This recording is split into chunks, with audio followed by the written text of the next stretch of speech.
So that was the first time when I left the country.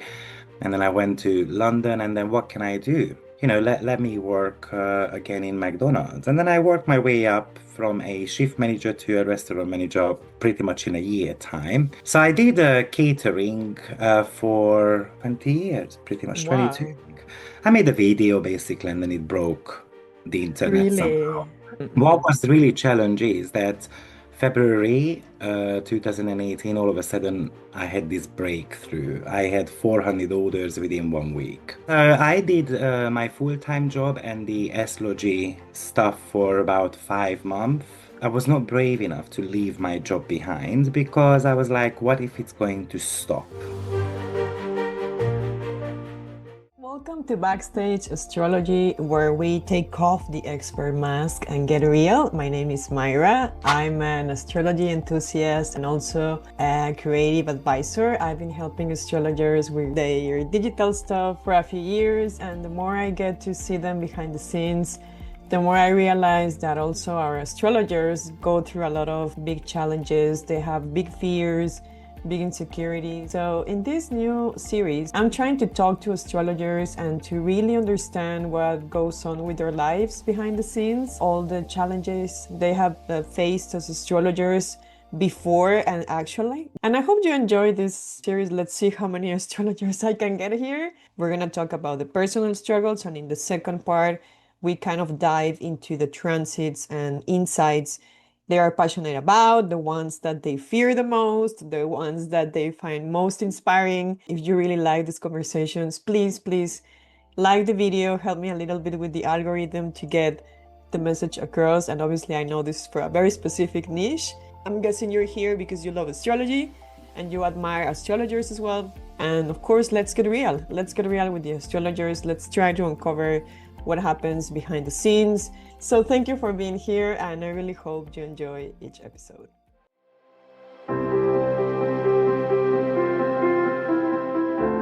Well, today I am honored to be with one of my teachers, Viktor Simon, or AstroViktor. Before I get started, let's just get to know Viktor. So I'm going to introduce him, and then Viktor, you can introduce yourself as well. Viktor is widely recognized as a gifted teacher, and he stands out for offering one of the most extensive catalogs of online astrology courses. His programs cover an impressive range of topics from planetary aspects and zodiac signs to advanced chart interpretation tailored to the modern practice of astrologer. He is the author of Dynamics of Planetary Aspects, Interpreting Planetary Aspects in a Bear Chart. The other book, which I loved, is Vocational Astrology, Illuminating the Path to Career Success. And his last book is about money, if I'm not mistaken, right? So That's right. also he is an astro nomad, like he basically changes place every 6 months. And like there is so much going on, Victor. How do you manage all the things you do and all the things you have done for the astrological community? Well, first of all, hi everyone, and thanks for having me. Well, how I do, maybe I need to be grateful to my Saturn, which is very tightly trining my rising sign. So I think I'm pretty okay with time management, even though I've got mainly mutable planets, which can indicate that someone is all over the place, especially with Pisces and Sagittarius placements. But I think Saturn helped me a lot to manage my time efficiently. And even though with my Pisces or with the lot of mutable energy that I've got, I tend to procrastinate. So Really? You have time for that. I have time for that, and then often I do things in the very last minute. So I still haven't mastered that part of it, but I always finish on time, so that's the good part. I think it's the thrill, the chase as well. That oh my days, I only have got 1 day left. I have to finish it off, and then I sit down and I bang it out very quickly. Great. And I remember from your classes, because sometimes you use your chart for examples. Do you have a heavy ninth house or 10th house? Well, in whole sign it's 10th, in Placidus it's 9th. Can you tell us more about that? Because I think this is something we can clearly see. You have, was it Sagittarius or Capricorn? Sagittarius, yes. So, Yeah, yeah. I mean, Sagittarius ninth house is very much about teaching. Now, if you have Hmm. got Sagittarius on the 10th house cusp as well, then the profession could be related to teaching, publishing, and all these type of things. This is exactly what we learn right now in the vocational Mm, revisiting course, because I think many of us are struggling with finding their true vocation. And and I'm guessing the reason why I'm so dedicated towards vocational and financial astrology is because I've got a lot of energy in the 10th house. So obviously that is connected to professions and higher kind of like goals and achievement. And I have always been very motivated to achieve something in life. Obviously, there is a psychological component involved there, which potentially I'm not going to go into, but it also often means that we might be struggling with our private life. So mm, you asked me, traveling around and so forth. A Sagittarius is often going to travel around because they want to find meaning in life. mm, But the downfall is that they might not be sticking around long enough to find that meaning. And then they are ready for the next adventure. So, yeah, I mean, it's a double-edged sword. But I'm not struggling with time management. I wake up in the morning. My days are pretty boring, to be frank. I must say, not much of an excitement there is in it. I wake up in the morning, I walk my doggies, then I get home, get ready for the gym. And then after gym, we have breakfast with the doggies and we have a nap because after gym, I always need a nap. And then I'm ready to do some work. And then again, walk with the dogs, and then a bit of work again, and then last walk with the dogs. And then in the evening, I'm just like a true Pisces rising sign. I'm watching movies and listening to music and multitasking. That's yeah. what actually mutable people are really good at. They can be doing two things at the same time. And that's the reason why my slides are often full on grammar mistakes or especially spelling mistakes because I'm watching, let's say, Sex and the City, and then I'm typing up the material that is going to be presented at the weekend. And then here it is where the procrastination and stuff like that comes in. I don't have the time to check out the spellings. So when I am teaching and I can see a word misspelled big time, I'm like, oh, it's so frustrating. But anyway, that's what it Yeah. is. I The cannot message, deny my nature fully. yeah, the message gets across, which is what matters, I think. And actually, I wanted to talk to you now because you mentioned you have a heavy ninth or tenth house. And what was your job before becoming an astrologer? Can you tell us a little bit of your journey? Yes. Well, I started working at the age of 14 and a half due to financial problems, and I needed money for my studies because my grandparents could not afford sending me to high school. So I started working in McDonald's. And like a true 10th house position, it gets recognized very quickly for their talent. So by the age of 19, I was the youngest restaurant manager in the country. And then I left the country. Well, also, when you have got strong mutable energies, sometimes you just shut the door immediately behind something and then you go somewhere else. So that was the first time when I left the country. And then I went to London, and then what can I do? Let me work again in McDonald's. And then I worked my way up from a shift manager to a restaurant manager pretty much in a year time. So I did catering for a good 20 years, pretty much 22, Wow, in 20 the same years. field, but thank God I always had different challenges. So every year I was sent to a different restaurant. And then eventually, the last few years, I was doing just management trainings, Mhm. HR, hiring, and that was a step closer to what I meant to be doing. And then when I decided that it's time to do something for myself, that's when basically I left my job and then started just astrology full time. So I haven't done different types of jobs. I always did management, basically, like a temp house should. do. Interesting. Yeah. And when can you share that moment when you knew astrology would become a defining path in your life? I know you have done it for like a long time, but when what how was that moment when you said, you know what, like this is it, let's just try this. I mean, it was the age of 19 when 18 when my grandmother passed away, and then the following year, I stumbled upon spiritual topics, and then age 20 when I started studying astrology. So, and then I have always known from that moment that I wanted to do it, but I never felt ready enough. Often, I think this is also a big problem for many students that they don't want to open up their wings. They are, we become forever students.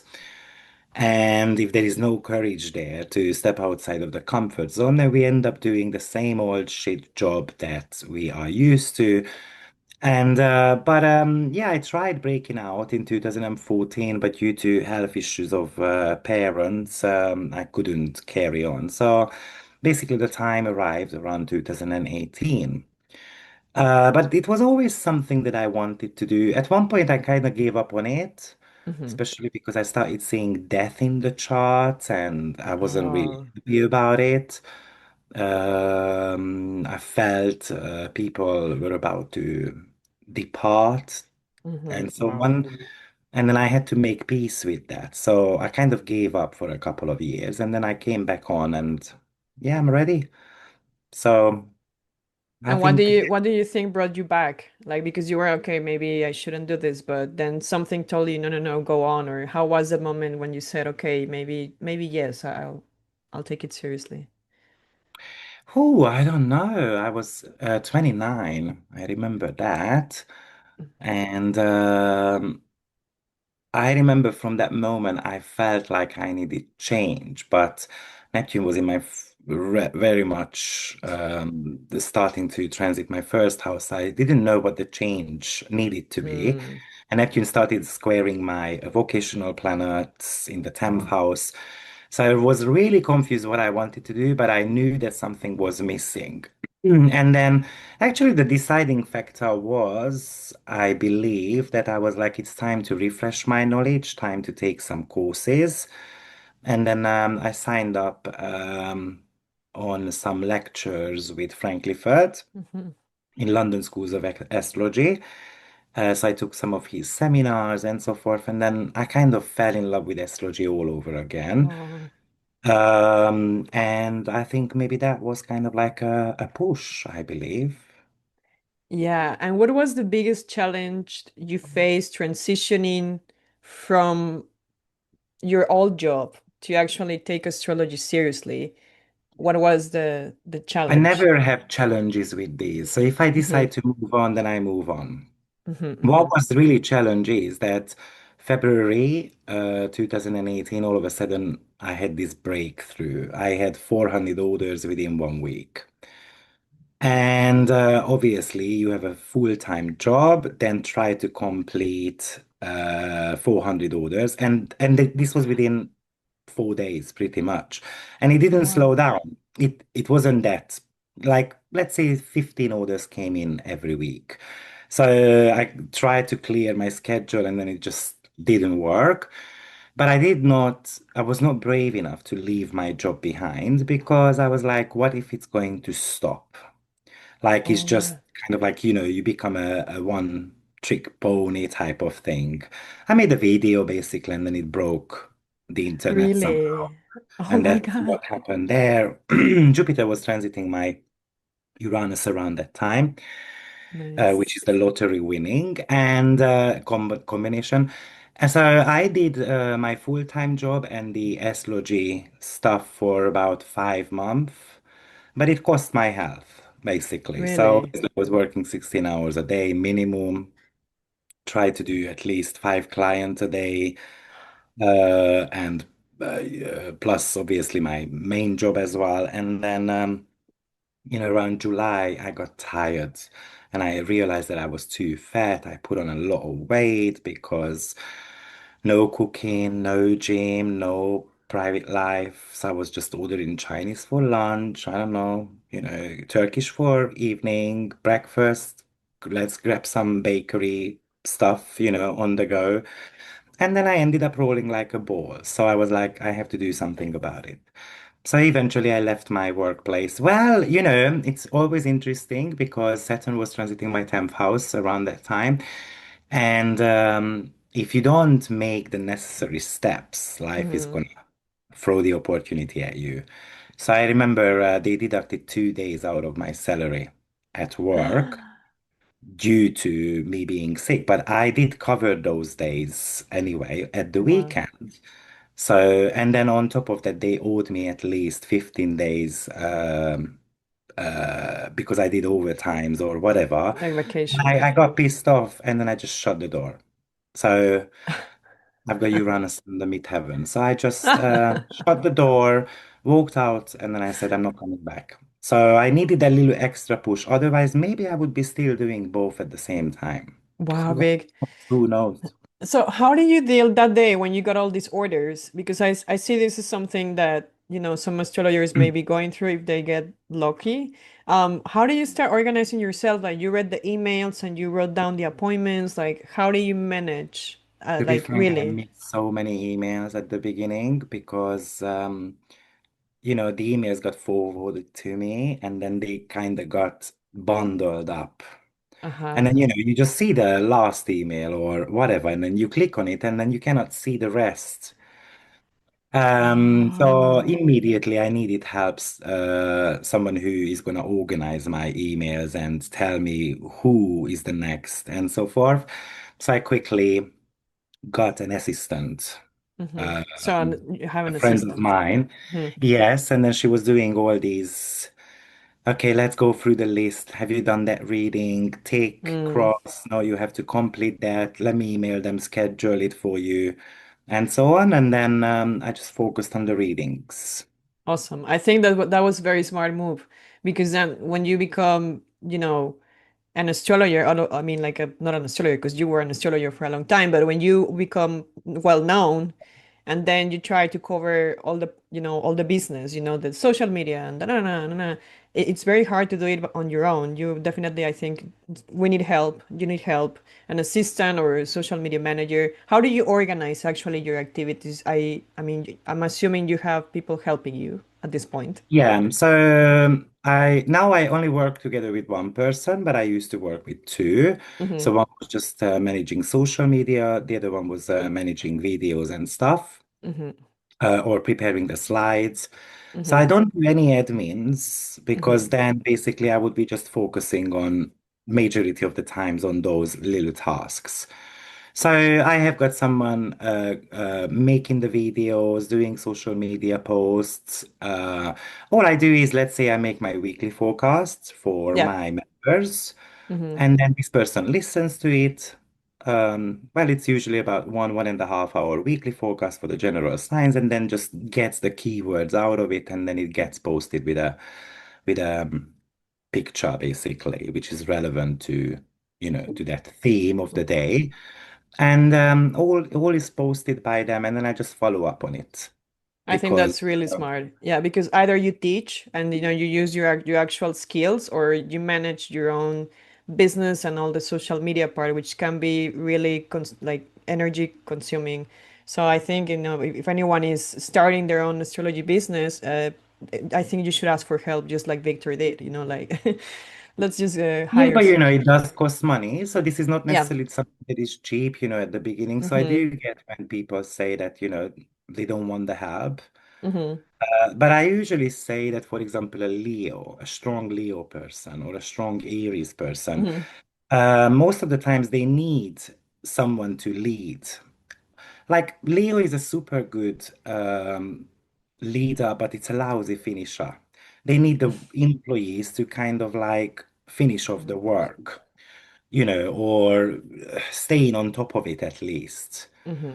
Mm-hmm. I mean, some signs might need a bit more support than others. Mm-hmm. Capricorn probably can do everything on their own. Mm-hmm. But, I'm a mutable person. I can be all over the place. I need someone who is gonna do all these type of things for me. Yeah, yeah, and that's where the astrology comes also when you're an entrepreneur, to know yourself better and see what you actually need, what you don't need, as you said. I love that. So, Victor, can you recall, changing gears a little bit here, can you recall a particular fear or a limiting belief you had to overcome in your career as an astrologer, and how did you do it? Well, one of them is surely it's the knowledge related part. So, do I have the knowledge Wow, to really? be out there? I've got Chiron in the third house. Hmm. Do I struggle with my knowledge? No, I think I'm super knowledgeable. Hmm. I think for me it was always, but from a very young age. From a very young age, I have been a teacher, basically. I was teaching my uncle how to read and write because he Oh. had mental health issues. So as soon as I learned how to, write down letter A, then I was teaching him how to do letter A. So Wow.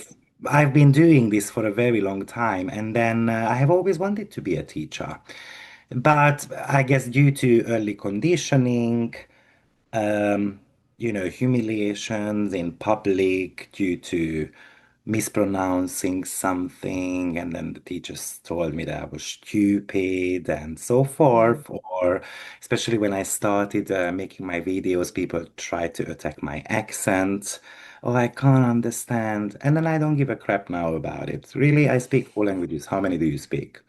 So, you know, um, I usually say that the best remedy is always facing the problem. So knowing that you are afraid of being criticized for your knowledge and for your accent or the way you speak and so on, just basically just try not to give a crap about it and get out there. Practice makes perfect. So eventually you're gonna overcome your fears. I remember I was shaking like a leaf when I did my first video.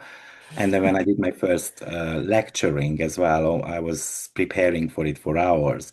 Now, all my preparation is just to taking the notes, sending them over, I get them back, and then I'm ready. Amazing. So, I think it's just about building confidence. Great. And for example, I know you still do readings, consultations, 101, and that can be emotionally intense. And how do you draw the line there? What practices or habits help you to keep those energetic boundaries? Because you're also Pisces rising, right? Yes, Yeah. but I never had issues with it, to be frank. So when I am doing a client, I'm there 100%. As soon as I put down the Zoom call, I'm gone. I don't think a client affects me much anymore. I cannot explain this. Maybe it's my sun in Aquarius. I'm emotionally detached. Um, I don't think about the problem of the other person anymore. As harsh as it sounds, but I think that's the best what we can do. Mhm. Otherwise, some people are going to be super emotional.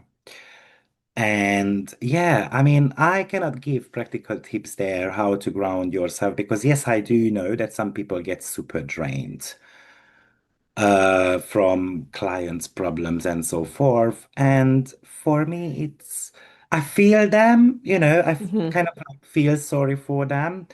But any type of therapist you are or a consult like you do consultations, the key is that somehow you have to remain emotionally detached. As soon as you get Mhm. involved, you are not giving the best course of advice.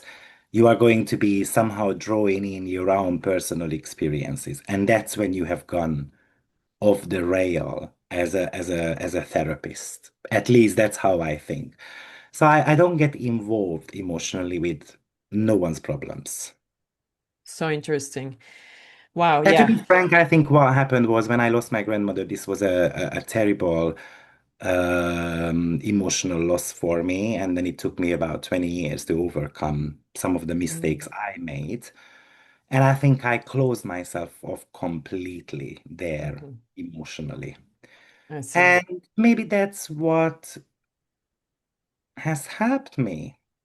Obviously, it means that my relationship sucks. Sorry for my language, but that's the truth. Like they suck, and then I've never been able to make an emotional connection with others. I hate it when people hug me, all these type of things.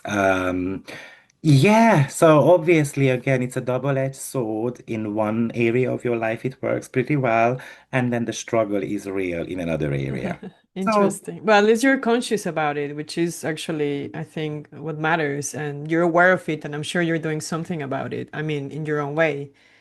But yeah, so, Victor, you have a significant amount of courses and a very loyal community. I think Victor is one of those people, in my eyes, he deserves million followers.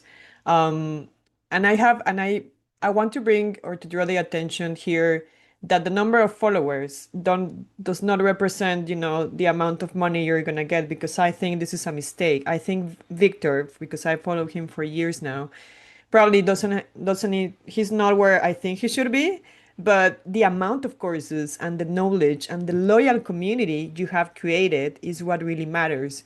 So what I want to ask here is, what did your first steps into digital teaching look like, and what surprised you the most? Do you have any inconveniences with technology, like when you first started teaching? I completely agree, by the way. Having, I don't know, 200,000 followers and not being able to kind of like make a living out of it means that maybe those people just bought the followers. I am strong 10th house, I'm not gonna lie. I compare myself with others and then I look at their statistics. And then when I see that someone has got 200,000 followers, but only 2,000 people watch their video, that is giving me a story. I might have only 17,000 followers, but each of my videos are watched at least 6 to 10,000 views, which means that most of my followers follow my work. And I think that's more important to kind of like create a genuine connection rather than just having the numbers and then potentially you might pop up on the YouTube channel more often. That's my policy. That's why I don't like, I'm not taking on paid like collaborations because they reach out to me. I don't do that because that's not my intention. I want to have genuine following clubs. That's why often I don't do the 12 signs breakdowns either, because my intention is not to grab the attention of people who just want to know what to expect next week. My Yeah. intention is to teach people about astrology and to use it for their own benefits. So I operate, I think, slightly bit differently than others. And yeah, so yeah, potentially I'm never gonna hit 100,000, but I don't care because I make a living out of it. I live a comfortable life. I've got a lot of regular clients. My students, I know their chart by heart, you know. But what was your question? Because No, actually, I want to change the question. Maybe I'm gonna edit this video. I don't know, but now that you're talking about it, I wanted to ask you, in the beginning when you opened your channel and you got probably some harsh comments, how did it actually impacted you? Because many astrologers don't talk about it. You don't see the person behind the screen, that it's also a human being, because we tend to see astrologers as the experts. They should know everything. Oh, how stupid, he didn't mention the moon in Pisces, whatever. So how in the beginning, because I know now you have overcome that stuff, but in the beginning, emotionally, how did it impacted you to read these harsh comments on social media? yeah, I mean, this Aries, Chiron in Aries transit, I cannot wait for this to kind of like finish because Aries is about entitlement and people think that they are entitled to say and do whatever they want. And you are meant to be getting, the stars for, I don't know, $1. And I think we need to grow out of this. We need to be looking into the mirror. So what I'm trying to say is that yes, people did attack me, and then it did, impact me a lot. And let's be frank, sometimes, well, definitely me with my strong 10th house placements, I look at the results and then I see, let's say, 500 likes and one dislike. It affects me. Like, why there is one dislike? I made a 2 hour long video. It okay, so I'm gonna give you a concrete example. People expect me to put timestamps on the video. And I know you do, but I refuse to do that. And one of the reasons is because, let's be frank, to shoot a video is, let's say, a 1 hour video. That's 1 hour recording, 1 hour preparation, and the editing bit can be maybe 1, 2 hours. But to Yes. convert the video, upload the video, that's additional 7, 8 hours for sure. And then you expect me to do a timestamp as well, which is going to take me additional 1 hour. It's too much work. So, So happy you and, mentioned this. and I don't want to overload my admin either. And then I think for a viewer, it takes maximum 15 seconds where their sign is. Because you just pull that little bar and then you see the rising sign on the screen anyway. So how long does it take, right? And then people attack you for this Mhm. timestamp. Not even please, or it has to be automatic because people think that their lives needs to be made comfortable. But we give you free knowledge. As I said, we prepare. One video takes minimum of 10-hour work. So give a bit of an appreciation that, okay, I don't have time to do the timestamps and I'm never gonna have time for it because I'd rather go to the gym or take my dogs out and play with them. Also, I'm a human. I have got life. Yeah. So it does bother me, to be frank, but we just need to remember that often people project their insecurities onto others. Mm. Yes. So, and then we just, my boss used to say, the attack is not against you, it's against the uniform. So don't take it personal. And the same applies here as well. It's not against you, it's just something they had a bad day and then they project it onto us. I do understand, timestamps and so forth, but I mean, I don't have time for it. I'm really sorry. Thank God my students do it for Yes. me, or I my was going to viewers. mention that you have such a loyal community that the students themselves are actually writing the timestamps in your videos. That's So right. So I if think, yeah. someone is, but I also see that people are just kind of like go to the top comment, of course, looking for my pin, that timestamp, and it's not there. So straight away they attack. And my reply is, it's in the chat box, so just click on it. When, exactly. So talking about uniforms, Victor, when you made it public or to your friends or family that you were gonna become an astrologer, or even before, when you told someone at McDonald's that you were also an astrologer, what was the reaction and how did it impacted your emotional kind of health? Because I You know, know, no, I think astrologers. what happens is, statistically speaking, there is about 27% of America show interest towards astrology. But apparently, only about 6, 7% admit it, like to friends and family, because it is somehow still a shame to believe in the movement of the stars. And the reason why I wanted to mention this is because that was exactly the case with me as well. So if I went on a date, someone asked me what your job is, I never told them astrology.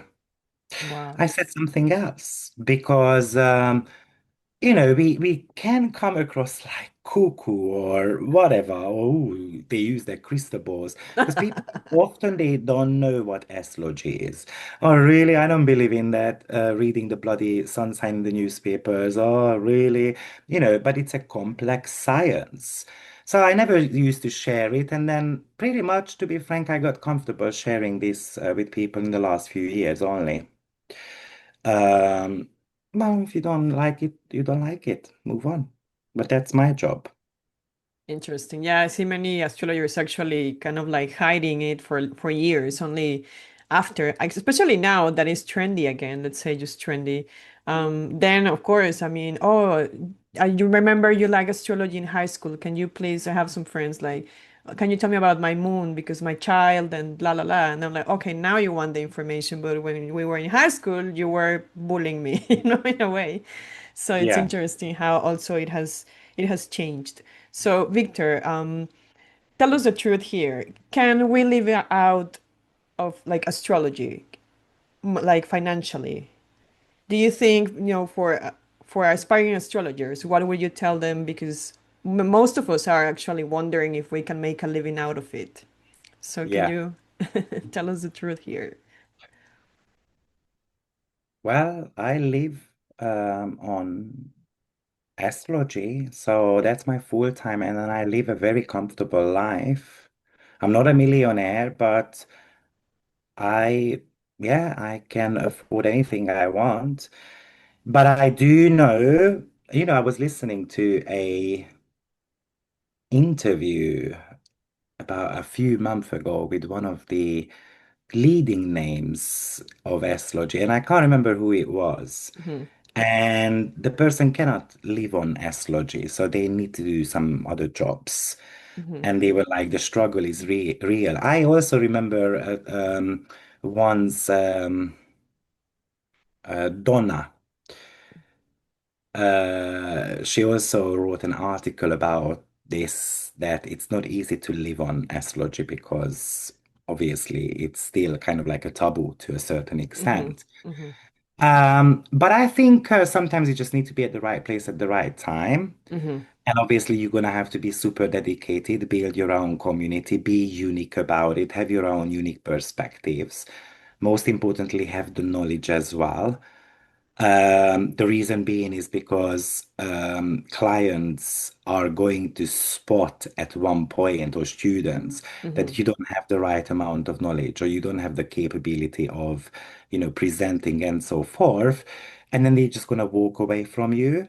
Hmm. So I think, and then maybe, like Eric, what's his name now? Erickson.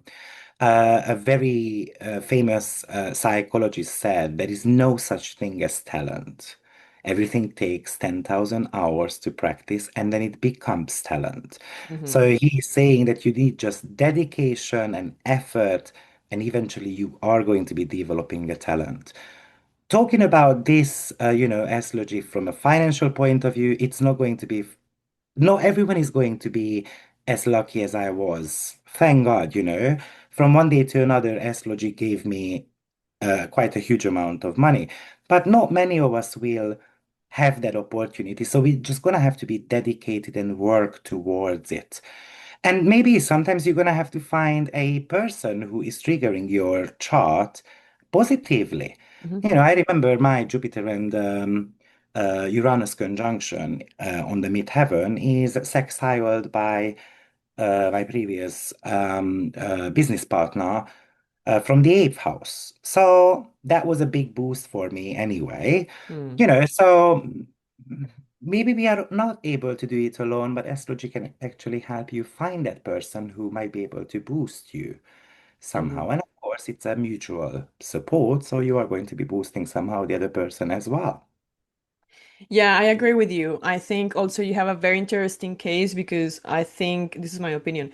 Victor doesn't have like one expertise. Actually, Victor has like many expertise. He's teaching a vocational and synastry and God knows a lot of things at the same time. But what's your favorite branch of astrology really and why? So what's not my favorite is actually relationship astrologies, because I'm not good at it. I don't like doing it. It doesn't mean I cannot do a good job with it, but it's not my favorite.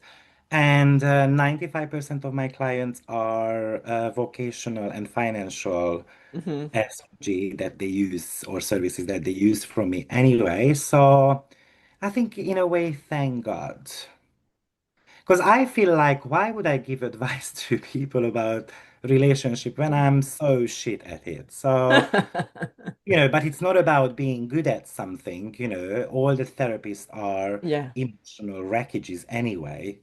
All of the astrologers are to a certain extent emotional wreckages also.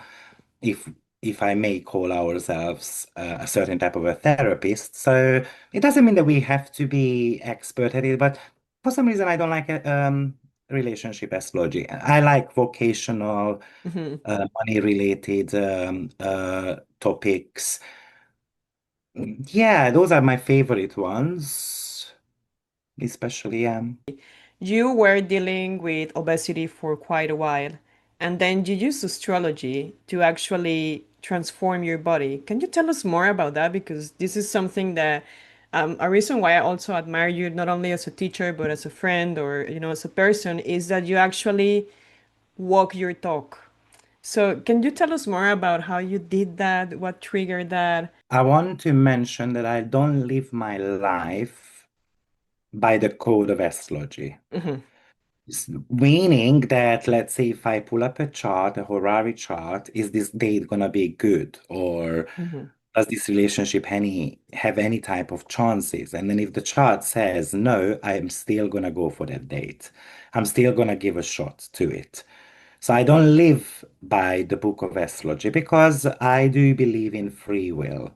And I do believe that we can all use the highest manifestation of each of the planetary combinations and so forth. So I don't care where Saturn transits. If I use it well, that's going to be just doing a very good job for me. So, however, there are, like I said, using the best possible energy of a planet can give you a lot of benefit. And that's exactly what I did when Saturn went into my 12th house, because I call Saturn as the planet of planning. Hmm. Meaning that if Saturn is transiting your 12th house, don't plan the 12th house matters. Those are already somehow planted. Plan the first house Wow. matters. Okay. Work ahead. Because Saturn rules Aquarius, which is the sign of future.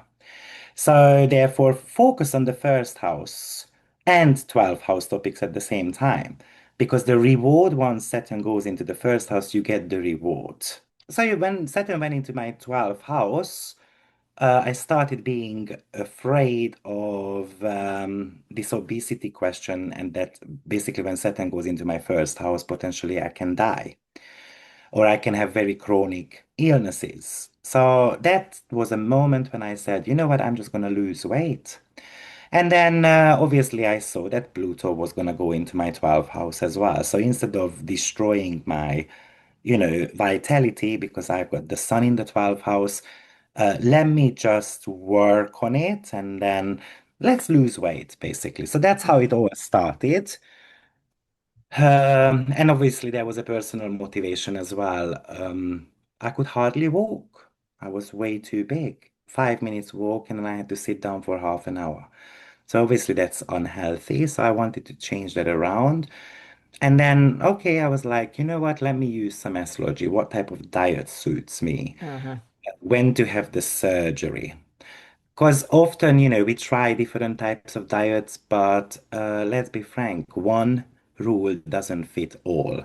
Hmm. So that's where astrology can help you what type of like sport activities to do. My sport planet is the sun and it's in the sign of Aquarius. And I've always enjoyed doing um, team sports related things because psychologically I can compete with them and I can be the best over those Ah. team. I've got Mars in the first house. But you have got Venus in the sign of Aries. Venus is your working out planet. Potentially you like working out alone and not Yeah, necessarily it's in true. teams. And potentially Venus in the 12th house doesn't want even to be seen. Let me just do it in a quiet Oh my corner. God. Yes. So everyone, and because the problem is that if you start working with 10 people at the same time, you might give up quicker Yeah. because it just doesn't go with your chart really well. But if you're doing alone or, and then you find something that motivates you, maybe Aries in the 12th house gets motivation through, I don't know, I'm gonna put on, I don't know, some hardcore music, and then that's gonna push me to get faster or something like that. But That's very much about the competition with the self rather than competing with others. For me, it's competition with others. If someone is standing next to me running faster than me, I'm gonna push up the gear for sure because I don't like being the last. So we are all different, and that's where astrology can help you figure out what ways, what type of sport you might enjoy the most, and so forth. So I did that. Hmm. Hmm. Hmm. And obviously, I used electional astrology to see when to have a surgery and all these type of things. So, yeah, that's Amazing, for amazing. me. Such a journey. So, Victor, what would you tell to your younger astrologer self today? I would start astrology a lot earlier. I would, I would Oh, actually start at the age of like 19 or 20 when, I discovered it, to kind of push it harder and get the knowledge a lot quicker, and then basically start the business a lot quicker as well. Because let's be frank, that was around the time in astrology, I mean, if you think about YouTube, the first YouTube videos came in 2009. hmm. I could have broken into the market a lot quicker and so on. But obviously the bravery, the lack of bravery and all those type of things. Hmm. And obviously, yeah, 2009, it was yesterday. But I was what, 25 years old, 26 years old. So it Yeah, was in a really ideal time to yeah, get this going. Now the market is too tough. It's too big. People who have got the slightest little knowledge about astrology already put videos out there, which obviously is dangerous as well as it has got its advantages as well, but it's not that easy to break into the market anymore. yeah. Yeah, I wanted to ask you about that because now, obviously, compared to 2009, there are so many people, there is so much noise. I mean, even me as a student, it took me like 2 or 3 years to choose my astrologers, to say, okay, this person is worth listening to after, because in the beginning, we're like, dam, pam, pam, pam. I'm like, okay, I like this one, I like this one. And then I had to use my intuition and like, okay, this one, I'm gonna stick to this one, right? So what would you tell aspiring astrologers? Because obviously there are many that are want to share also. But I think it comes with a huge responsibility. Even though it's free and YouTube is a free platform, but what would you tell them really if they want to take this path in the social media? Yeah, I mean, on one hand, don't take everything for granted, whatever you find on social media, because it's at the end of the day, it's not personalized, and your unique map is unique for a reason. Yes. Secondly, yes, be careful with who you go with. Because unfortunately, I do know people out there, without naming anyone, that I don't know, they only know how to read transits and they call themselves astrologers and they give advice to people. Hmm. And astrology is really complex. It's kind of like, in a way, like being a doctor. You have to study medicine for 6, 7 years to become a doctor. And the same applies to astrology as well. You have to study it for 4, 5 years. And Yeah. I do know students who have started their astrological journey a year ago, and then they're already doing consultations. Oh, I mean, that's a bit of a danger there. But anyway, I mean, what I would say is that, I've been doing it for 23 years now, and I learn every single day. I never stop. yes. You're a I walking love the library. research. I love the research. I love looking up different people's opinion and so on. Agree, disagree. It's all good. But this is once you dive into it, you are never going to be comfortable because you're always going to discover something new. Yeah, And that's the yeah. beauty about it. Yeah, it's But go interesting. for Yeah. it. Go for it. Even if it doesn't become a vocation of your own, at the end of the day, the amount of self-discovery that you're gonna do through it is just worth it. Like I'm teaching about Saturn. I've got this 20-week Yeah. course where, we are giving specific information about what your family ancestry did, why your parents are teaching you in a certain way, what they learned from their own grandparents, how that does that get filtered into your life, and why certain parts of your life is not working. And I mean, if we use it right, Hmm. Hmm. then it's just such a great tool. I'm gonna give an example. Saturn goes through the seventh house, and then straight away we're gonna, the newbies are gonna say, "Ooh, you know what? It's going to be a marriage or a divorce." But they forget to look at that maybe Saturn is actually in your second house natally, which means Hmm. relationship with money. So you're gonna have to reevaluate your relationship based on finances and self-worth. So you might be projecting your own self-worth issues onto relationship, or simply, what is my relationship with money? Why do I need to spend a lot of money? And the life is gonna stop you there. So it's more complex than just Saturn is sitting in your seventh house right now. Hmm. Hmm. And many people do not get that. Yeah, I think also it's our responsibility to question the astrology we listen to. And most people don't do it because, astrologers should know better. So I think, as viewers or students, I think also it's a little bit our responsibility to question or to listen to different perspectives until you find, the perspective that, It you resonates with feel you. That's the resonates. most Thank you. Yeah. important. Yes. Yeah. Yeah. Like, Yeah. yeah, that person needs to be somehow resonating with you. And some will and some won't. And that's okay. That's Mm-hmm. the person you need to kind of learn from. And I always say that even if you have a very shitty reading with someone, they Mm-hmm. had at least one sentence there which was super important, Mm-hmm. So because you were drawn to that person for a reason. Right. And maybe what we had to learn was that I got scammed, but you learned something on that day. Yeah, Yeah. interesting. And there are only two questions. One is, what's one thing you wish more people understood about the life of a professional astrologer behind the scenes? Yeah, so as I said earlier, I think it gets forgotten that we are also humans. Hmm. And I think it gets forgotten that astrology is not always just about like letting you know that tomorrow you're gonna meet a guy who has got blue eyes and blonde hair.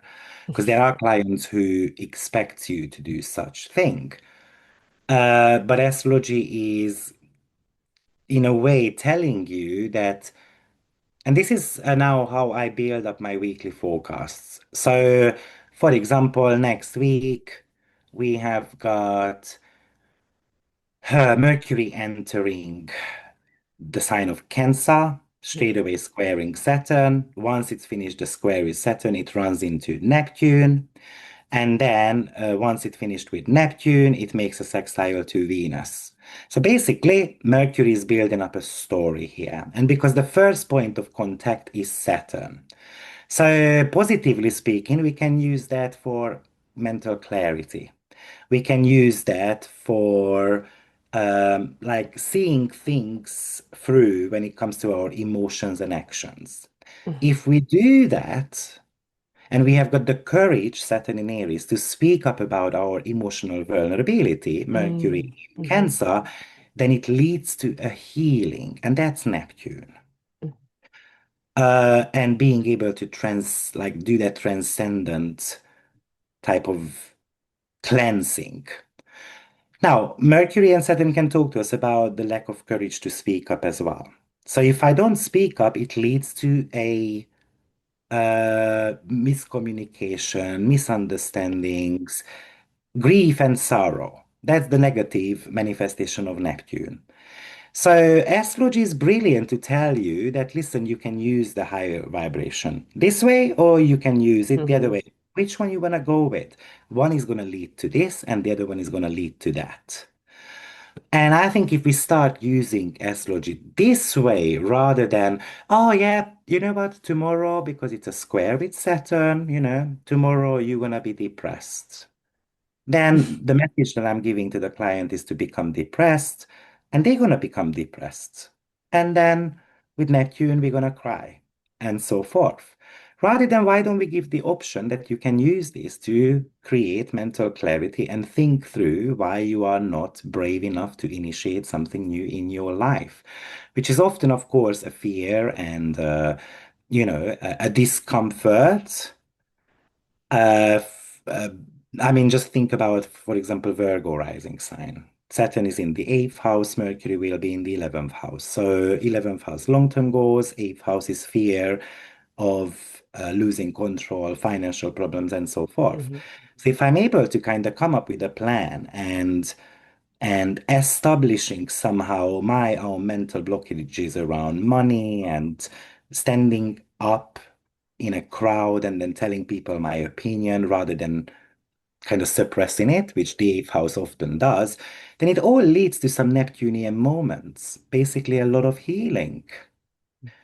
But yeah, so all I'm saying is that we can really use this to help others rather than dragging them down. Yeah, or giving If them a Saturn hope. goes through the seventh house, I'm not going to tell people that you're going to break up tomorrow. What I'm going to tell them is that, listen, Saturn wants you to go back to basics and rebuild the entire relationship on a new foundation. If you Hmm. don't do that, chaos is going to come. If you do that, you guys are going to mutually support each other. Often it's the easier job to just get out of the relationship because Saturn wants you to roll up the sleeves and work hard. And that sounds really tough. And I might feel like that I've been working on this relationship for 10 years and it's not working. So I don't wish to work any longer. And Hmm. I get that. Um, but the choice is yours. Hmm. It's yours. I'm not saying it's fully yours, but it's yours. But you can choose which road to go down on. And often the outcome is going to be the same anyway. And often you can alter things. Yeah, interesting. Now, even headlines like, the titles of videos are in the astrology world are so apocalyptic, I mean, I've been watching for a long time, and I just see how now everything has shifted to these like bad scenarios. So you click on that video, and I don't think that's the place where, we should be doing astrology, but everyone It's is a free to clickbait. decide. Yeah, it's a Yeah. clickbait because, Yeah.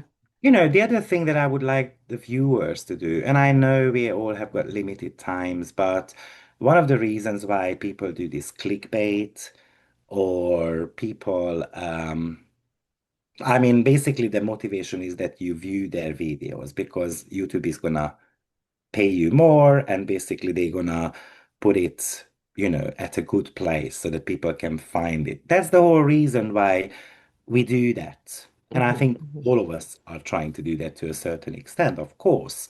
Because at the end of the day, we live in a bloody material world and we need money to We survive, needed money. right? Yeah. So this is also one of the reasons why I don't necessarily do this 12 sign breakdowns because or the timestamps because people are just gonna click on that. Yeah, and then get So out. made a tremendous amount of work Hmm. to actually explain you to the process. And the amount of times people actually ask me questions like, "Oh, you mentioned in your breakdown that I don't know Demeter is doing this and that in the chart. Can you tell me what Demeter is?" And then I explained that in the first 1 hour of the Yeah. video, so clearly shows that it wasn't listened to. And I got it, we don't have the time and so forth. I completely get it, and I'm not asking you to watch the entire video through. I'm just telling you that this is the reason why people put those clickbaits on and so on. Um, yeah, because that's what catches our attention now. Yeah, unfortunately. Finally, Victor, what current or upcoming transit are you finding more inspiring today? It can be collective or personal, but just to end up on a high note. So, is there any upcoming transit that you're excited about, and why? Well, of course, we do have got 2025 is big. I mean, Jupiter is shifting into Cancer, Uranus is ready to move into Gemini, Saturn, Neptune has transitioned already. We've got a lot of big changes going on, but this decade is about the big changes anyway. I'm kind of looking forward to the Saturn and Jupiter square. Mhm. on a personal as well as on a mundane level. Mhm. Because with Jupiter and Saturn, we planted the seeds in the sign of Aquarius. So we started doing something there. And then now it gets questioned. Now Mm. it's the realization that what we did around that time might not be working anymore, and we need the renewal. And there's Saturn in the sign of Aries. And this is a longer process, but hopefully, one of the positive combination of that is that basically there is going to be peace talks. I mean, and then the very negative manifestation of that is that it's not peace talk, it's actually war Or talks. So but let's hope, that people will wake up. Obviously the initial you know Jupiter and Saturn conjunction in the sign of Aries wanted these technological advancements and so forth, and which we started, and hopefully we're gonna see that, let's say, AI is not as good as we want it to be. Like, maybe we are just realizing that we are not fully ready for it. But obviously, Uranus in Gemini will push it very much to get AI widespread. So, but I think there is going to be ethical questions around AI, and I think we are not fully ready for AI yet. yeah. Let's say thank you, Victor, so much. Anything you have coming up? What are you doing these days? Where can we find you? Any classes, new books? What are you up to? No new books at the moment. I'm focusing now on the vocational course and the Saturn course. Hmm. And the next course I'm going to be doing is the human games in the signs. So how how each sign is playing psychological Oh, games in wow. partnerships and so on. So I will be doing a course in about 7, 8 weeks. So in starting in about 2 month time, Interesting. because that might be a very good way to see the psychological tricks of each sign, what they do when Wow. they're in the pickle, or how they want to get out of it. So I'm planning to do one like that. So interesting, Victor. Thank you so much. No retreats this year. I've been to one of your retreats, and I'm just asking if you. No, no, not for now. Not for now. Okay. Maybe in the future. Thank you so much, Victor. I will leave all his information in the description below in case you want to visit his website, his amazing courses, his membership also, and upcoming webinars and courses. Thank you so much, Victor. And I mean, you know how much I admire you. So I hope to have you back here, talk about other things also. So good luck and thank you. Thank you very much. I really enjoyed chatting with you. Bye, Thanks. everyone. Bye Bye. bye.